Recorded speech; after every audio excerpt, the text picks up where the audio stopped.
Thumbelina. Smallness redeemed. Grace carries her home. Yesterday's Snow Queen left behind a trail of cold glass, a mirror shattered by the belief that love could freeze. Today's tale picks up the shard that stayed warm. Thumbelina steps in exactly where Kai stepped out, small before great forces, unsure of the path, yet never once forgotten by the memory of home. Her story begins with a seed planted in loneliness, and loneliness thinks it knows what it wants. But what blossoms is not a child of the world.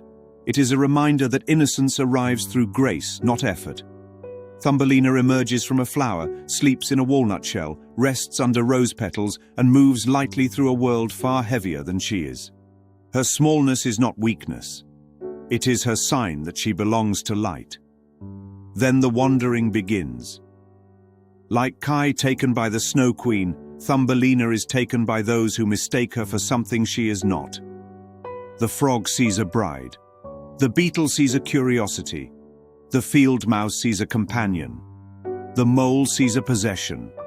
Each one places their own need on her, never seeing her true nature. This is how the ego works. It projects identities and expects innocence to play along. Thumbelina does not fight these illusions because innocence never fights illusions. She waits, she watches, and the illusions fall apart on their own. The frogs plan a wedding in the swamp, yet the fish overhear her crying and quietly chew her leaf free. The beetle captures her in pride and drops her in shame. Judgment always rejects what it first claimed to love. Summer fades, cold rises, and she finds shelter underground with the field mouse, where comfort hides control. The mouse wants her stories. Mr. Mole wants her silence.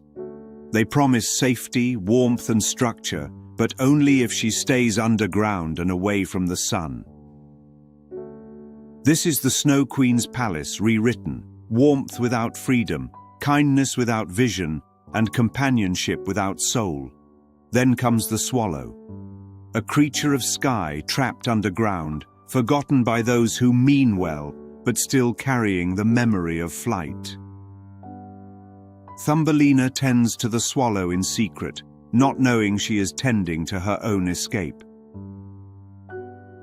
In fairy tales, healing the messenger restores the message. When spring returns, the swallow invites her to rise with him. But innocence hesitates, loyal even when loyalty hurts. Truth does not force itself. It waits for willingness. But when the mole insists she marry him and live underground forever, the last shard of Snow Queen logic breaks. Thumbelina steps into the sunlight one final time. And the swallow returns, not by chance but by memory. Home remembers what the lost forget. She climbs onto his back, and they rise above every place she wandered in confusion. Forests, fields, rivers, and mountains pass beneath her. She sees from above what she could never understand from below. This is Kai's journey reversed.